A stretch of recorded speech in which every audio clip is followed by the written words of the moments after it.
Good evening, everybody. My name is Michelle Berman, and I'm one of the co-directors of SCCJR, as many of you probably know. And on behalf of the other co-directors of this centre, Richard Sparks and Gil McIver, I'd like to extend a very warm welcome to you all at SCCJR's second annual lecture. SCCJR is now in its second year of operation, and whilst we can't pretend that the establishment of this centre has not been without its challenges, we believe that we've made a great deal of progress towards our objectives to promote collaboration, improve the criminal justice research infrastructure in Scotland, enhance research capacity, and increase the international profile and impact of Scottish research in crime and criminal justice. Our main success has been to establish SCCJR over the past 18 months or so as a multidisciplinary and collaborative research centre, drawing together staff and an increasing body of postgraduates with cognate research interests from across Scotland, together with those working in policy and practice, to plan and participate in a range of research and knowledge exchange activities. And as part of this, we've built important strategic relationships with the Scottish Institute for Policing Research, for example, and other academic and public sector bodies, research partners and policy groups within and outside Scotland. We think that SCCJR has come a long way in a relatively short period of time. This is also a very significant and exciting time for all of us with interests in crime and criminal justice, with a number of developments coming together in Scotland with potential for changing the contours of Scottish criminal justice policy and practice. Political winds are blowing, fairly radical at times. And recently we've heard more endorsements from senior politicians of the need for the effective utilisation of research in Scottish criminal justice policy. SCCJR is both well placed and poised to promote and support effective knowledge exchange in this area. The formation of SCCJR has allowed us really to draw on the best researchers from across the Scottish universities to head up, coordinate and populate our research networks. We have been really very successful in appointing a number of top calibre research staff. Some have come to us from outside Scotland, and we've attracted some excellent PhD students, and it's very encouraging to see some of them here tonight. Through the university investment to SCCJR, the universities have made some top-notch lecturing appointments in generally enhancing the criminological research infrastructure in this country. And our first secondments have recently joined us from the Scottish Government. We've also attracted several visiting fellows from other institutions outside Scotland who have been initially, I think, curious to see what we're about and then ultimately envious of how we've been doing it. So together, all SCCJR members have contributed to our successful establishment, and I'd like to take this opportunity to extend my heartfelt thanks to all of you for all of your hard work and collaborative spirit. And you all know who you are. But I think it's important to say that the existence of this centre may well not have come about at all if it were not for the sage input and the very sound advice provided by Professor Sir Anthony Bottoms in the very early but crucial stages with discussions about such a centre began to be underway. And this was when the research team of the Scottish Executive's Justice Department, as it was, began discussions with the Scottish Funding Council about the possible need for a Scottish Criminal Justice Research Centre located in a Scottish university as an independent academic research centre, and also about the possible funding of such a centre.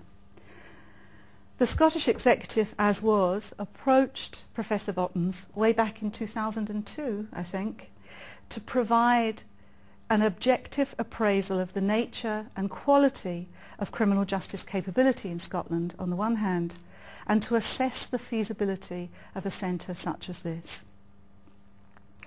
And also to provide advice and formation on the functioning of such a centre if it was deemed to be desirable.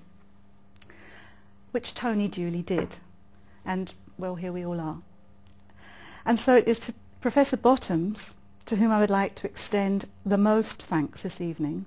There is little doubt that SCCJR would not have come about without his input and his advice. And we're all very grateful, I think, for his hard work in bringing about this centre and for developing Scottish criminology.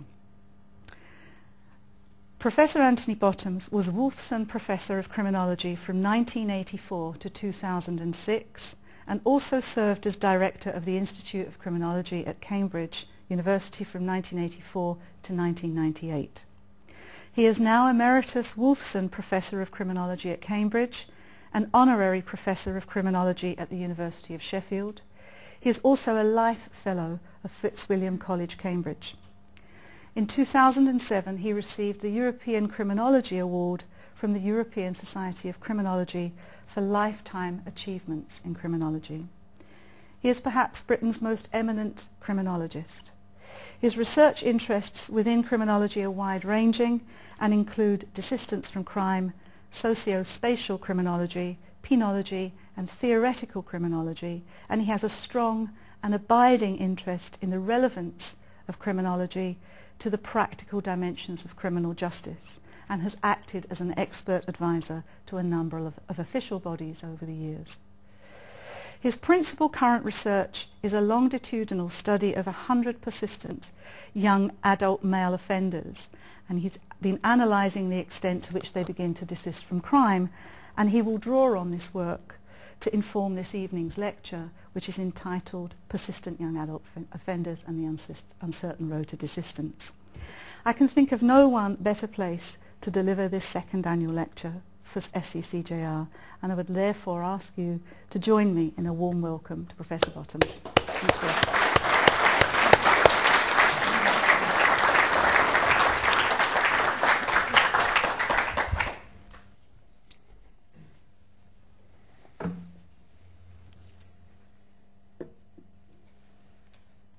Thank you very much, Michelle, for that very warm welcome.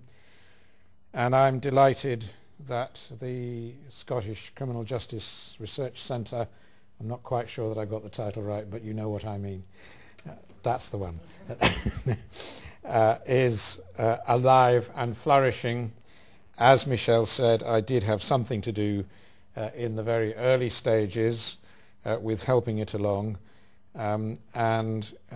One of the key themes in those early discussions, particularly with the Scottish Higher Education Funding Council, was the whole notion of collaboration between universities and between universities and government.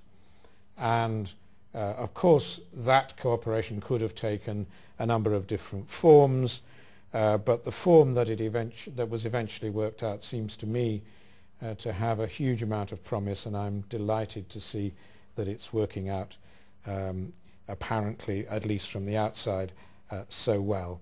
So warm congratulations to all of you, but I think you're still in the early stages of funding, so there's a lot to do. We look forward very much south of the border to seeing some of the results as they continue to emerge. I'm honoured to be asked to give this second annual lecture of the Scottish Centre.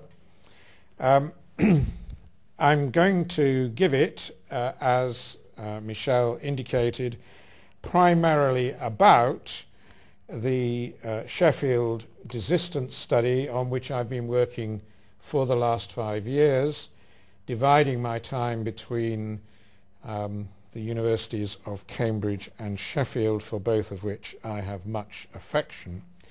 But one of the problems with Cambridge as a place to do criminology is that if you're interested in doing criminology on the streets, as it were, frankly there aren't enough offenders. So in doing a study of desistance, I decided to go back to my previous university of Sheffield and